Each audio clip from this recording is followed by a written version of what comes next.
Assalamualaikum dan salam sejahtera. Kerajaan mengambil keputusan untuk menamatkan penggunaan bahan api gas asli mampat NGV di seluruh negara menjelang 1 Julai tahun depan. Ia ukuran faktor keselamatan kepada pengguna, terutamanya pemilik kenderaan yang dikuasakan dengan NGV.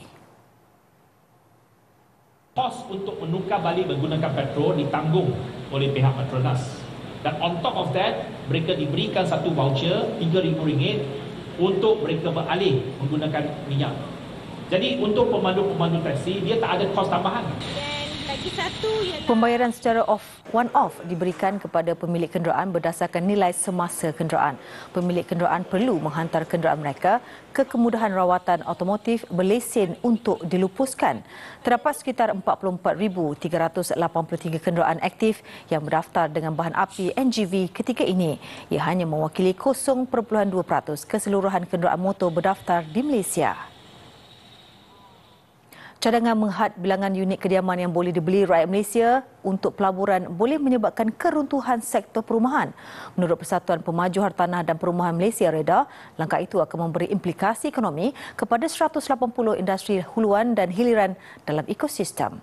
Persatuan itu menyokong bantahan Menteri Perumahan dan Kerajaan Tempatan Ngah Ming terhadap cadangan baru-baru ini.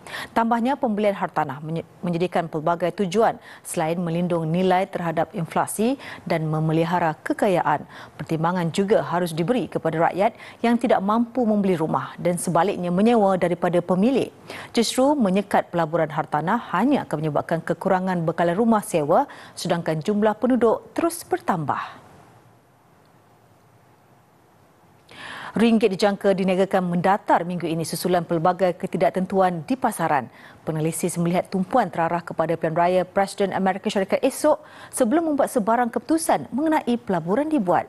Ketua Ahli Ekonomi Bank Muamalat, Muhammad Afzal Nizam Abdul Rashid berkata, perkembangan pilihan raya Presiden Amerika Syarikat selain data pasaran buruh Oktober lalu yang jauh lebih rendah daripada jangkaan juga memberi kesan kepada ringgit.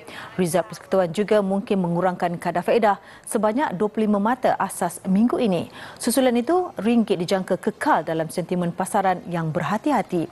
Untuk rekod, unit tempatan dibuka tinggi kepada 4.375 berbanding dolar Amerika hari ini. Ringgit juga diniagakan tinggi berbanding mata wang serantau.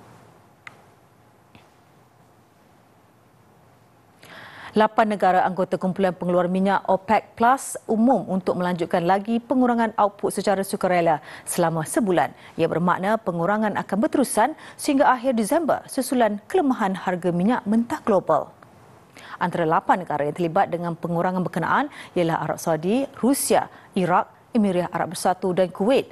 Dalam satu kenyataan, OPEC mengesahkan bahawa penyesuaian pengeluaran sukarela akan dibuat selari keputusan pada November 2023. Ia membabitkan jumlah 2.2 juta tong sehari selama sebulan sehingga akhir bulan depan.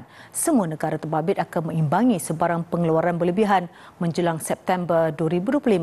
Harga minyak secara amnya menurun dalam beberapa minggu kebelakangan ini. Ia susulan kebimbangan mengenai permintaan global yang perlahan. Bursa Malaysia ditutup positif hari ini. Ia disokong lonjakan saham peladangan, penjagaan kesihatan serta kaunter berasaskan syariah.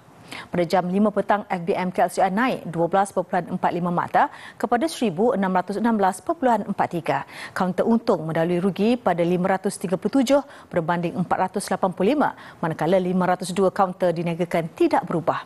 Menurut Bank Muamalat, prestasi memberangsangkan itu dipengaruhi jangkaan Rizal Persekutuan Amerika mengurangkan kadar faedah pada mesyuarat minggu ini. Baik, dengan itu sekian laporan Detik Niaga. Salam hormat dan Assalamualaikum.